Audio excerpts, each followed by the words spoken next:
Muslim ಧರ್ಮದವರು ಒತ್ತಾಯಕ್ಕೆ ಮಣಿದು ಯಾರು ನಿಮಗೆ ಹೇಳಿದ್ದು, ನಿಮಗೆ ಅದಕ್ಕೆ ಹೇಳಿದ್ದು, ನಿಮಗೆ ನಿಮಗೆ ಚುನಾವಣೆ ಪ್ರಣಾಳಿಕೆಯಲ್ಲಿ ಆಯಿತು ಭರವಸೆ. ಹಂಗಾರೆ ಓಟ್ ಹೆಂಗೆ ಪುಕ್ಷಟೆ ಬರ್ತದ? ಭರವಸೆ ಮೇಲೆ ತಾನೇ ಬರೋದು. ಗ್ಯಾರಂಟಿಗಳನ್ನು ವಿರೋಧ ಮಾಡಿರ್ತಕ್ಕಂಥ BJP ಅವರು ಈಗ ಅಪ್ಕೊಂಡು ಹಾರಾಡಿಸ್ತಾರೆ ಎಲ್ಲ ಊರು ತುಂಬ, ದೇಶದ ತುಂಬ. ನಾಚಿಕೆ ಆಗಲ್ಲ ಅವರಿಗೆ? ಪ್ರಣಾಳಿಕೆಯಲ್ಲಿ ಒಂದು ನಿಮಿಷ, ನೀವು ಮುಸ್ಲಿಂ ಅಂತ ಯಾಕೆ ಹೇಳ್ತಾ ಇದ್ದೀರಾ? ದೇಶದ ಪ್ರಜೆ ಅಂತ ಹೇಳೋದಕ್ಕಾಗೋದಿಲ್ಲ. ಆಯಿತು, ನರೇಂದ್ರ ಮೋದಿಯವರು ಪಾಕಿಸ್ತಾನಕ್ಕೆ ಹೋಗಿ ಕೇಕ್ ತಿನ್ಕೊಂಡ್ಬಂದ್ರಲ್ಲ, ಕೋಟ್ಯಾಂತರ ರೂಪಾಯಿ ಖರ್ಚು ಮಾಡಿ, ಅದ್ರ ಬಗ್ಗೆ ನೀವು ಚರ್ಚೆ ಮಾಡಿದ್ರ ನೀವು? ನೋಡಿ, ನಾನು ಹೇಳ್ತಾ ಇದ್ದೀನಿ, ಮಾಧ್ಯಮದವರಿಗೆ ನಾನು ರಿಕ್ವೆಸ್ಟ್ ಮಾಡ್ತೀನಿ, ಹೋರಾಟಗಾರರಿಗೂ ರಿಕ್ವೆಸ್ಟ್ ಮಾಡೋಣ. ಯಾಕೆಂದರೆ ನನ್ನ ಕರ್ತವ್ಯ, ನನ್ನ ಧರ್ಮ. ಮಕ್ಕಳ ವಿದ್ಯಾಭ್ಯಾಸಕ್ಕೆ ಅವ್ರಿಗೆ ಅನುಕೂಲ ಆಗೋ ರೀತಿಯಲ್ಲಿ ಯಾವುದೇ ಥರ ಭ್ರಾತೃತ್ವ ಅಂತ ಹೇಳಿ ಯಾಕೆ ಹೇಳ್ತೀರಾ? ಪ್ರೀತಿ ವಿಶ್ವಾಸ, ಪಕ್ಷಾತೀತವಾಗಿ, ಜಾತ್ಯತೀತವಾಗಿ ಬರೀ ಭಾಷಣಕ್ಕೆ ಮಾತ್ರ ಇರೋದ? ಯಾಕೆಂದರೆ ಅನುಷ್ಠಾನ ಮಾಡ್ತಕ್ಕಂಥದ್ದು ಒಂದು ಪ್ರಜಾಪ್ರಭುತ್ವದಲ್ಲಿ ಆಯ್ಕೆ ಆಗಿರ್ತಕ್ಕಂಥ ಒಂದು ಸರ್ಕಾರದ ಕರ್ತವ್ಯ, ಹೌದು ಅಲ್ಲೋ?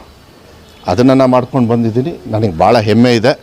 ಯಾರ್ಯಾರು ಇದನ್ನು ದ್ವೇಷ ಮಾಡ್ತಾ ಇದ್ದೀರಿ, ಅದು ನೀವು ನರೇಂದ್ರ ಮೋದಿಯವ್ರ ವಿರುದ್ಧನೇ ಅಂತ ಹೇಳಿ ಅಂದ್ಕೊಳ್ಳಿ.